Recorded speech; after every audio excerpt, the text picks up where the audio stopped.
Good afternoon, my dear brothers and sisters. And first of all, I would like to ask to welcome our friends from Malaysia who are pilgrims here in the Philippines and joining us in this Eucharistic celebration with their tour leader, Mr. Julian Tien. May I ask you to please stand up so that we can recognize you?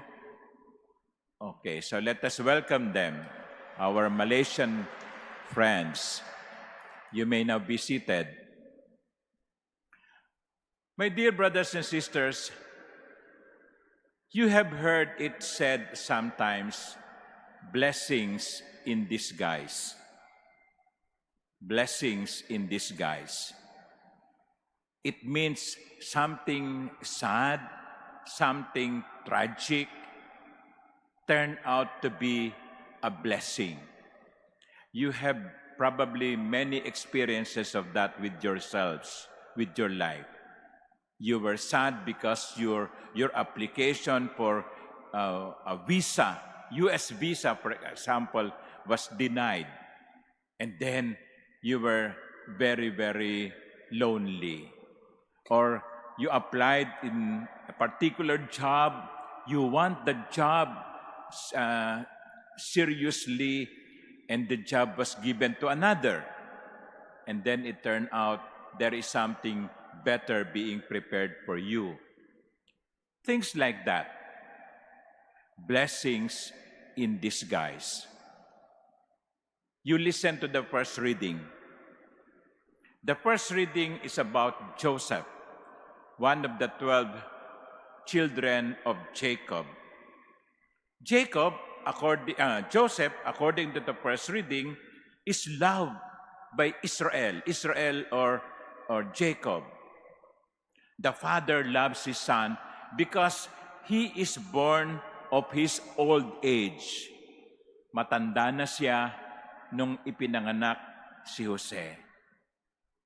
And since he is the favorite among the 12, consequently, the other brothers got jealous of him. Ganyan naman, di ba? Yung paborito sa magkakapatid, kung minsan, yun ang binubuli ng mga kapatid, kinaiinggitan. And so, what happened? One day, these brothers of Joseph decided to kill him in the desert. But they would like this to appear as an accident. And finally, one of the brothers said, let us not put blood in our hands. Let us just put him in a well, in a dry well, with the intention that he would later rescue his brother. And a caravan came along.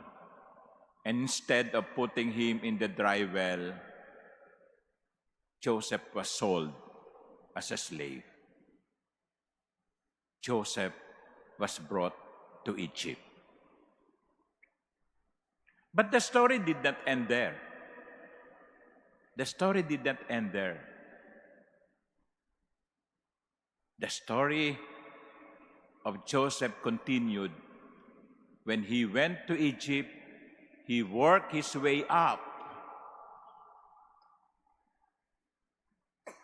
until such time that he became the number 2 in the kingdom, trusted by Pharaoh. He was kind of prime minister. And then there was a famine in the land. And you know what? The brothers of Joseph came to Joseph and they failed to recognize him. They came to see Joseph because they are dying of hunger. Joseph recognized them.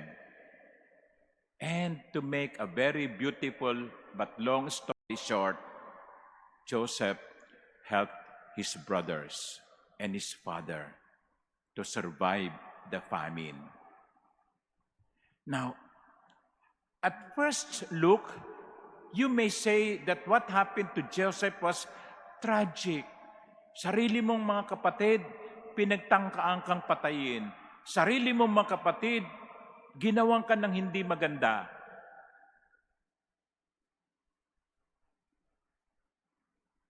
But Joseph did not coil in his misery. He worked his way up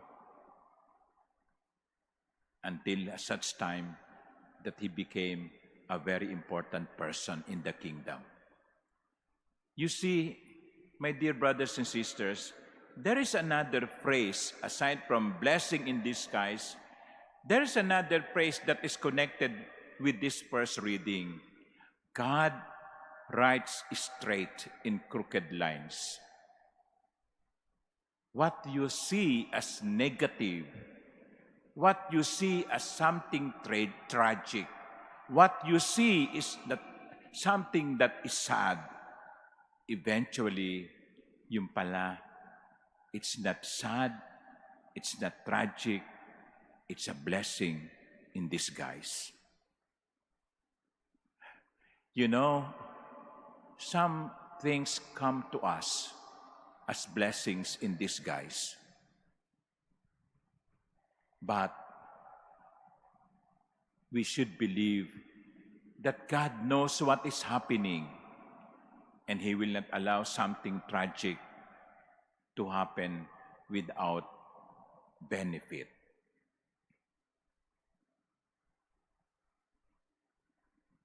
Balikan ninyo ang buhay niyo. Tignan niyo, kailan ba nangyari sa akin yung isang bagay na hindi ko gusto? Nagtampo ako sa Diyos. Pero kung babalikan ko yung buhay na yon, makikita ko palang ang kamay ng Diyos ay kumikilos.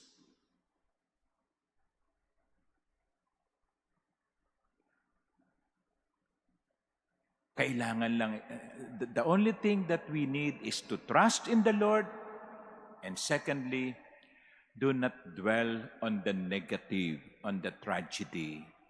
Meron kasi ibang mga tao kapag nabigo sa buhay, nagmumukmok, nagwi-withdraw, nagsasara ng kwarto, ng pinto, ayaw makipag-usap sa ibang tao.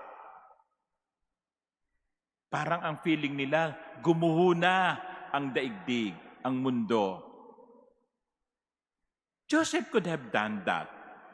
He could have wallowed in misery, but he chose to fight. He chose to make use of an opportunity given to him. And in the end, he succeeded. Mga minamahal kong kapatid, tularan natin si Jose. Tularan natin si Jose sa kanyang pagtitiwala sa Diyos, sa kanyang pagtitiwala sa kanyang sarili. Sapagkat kung tayo ay magiging katulad ni Jose, ang isang bagay na sa paningin natin ay malungkot, tragic, negative, we can convert it into something successful, fruitful, blessing. Amen.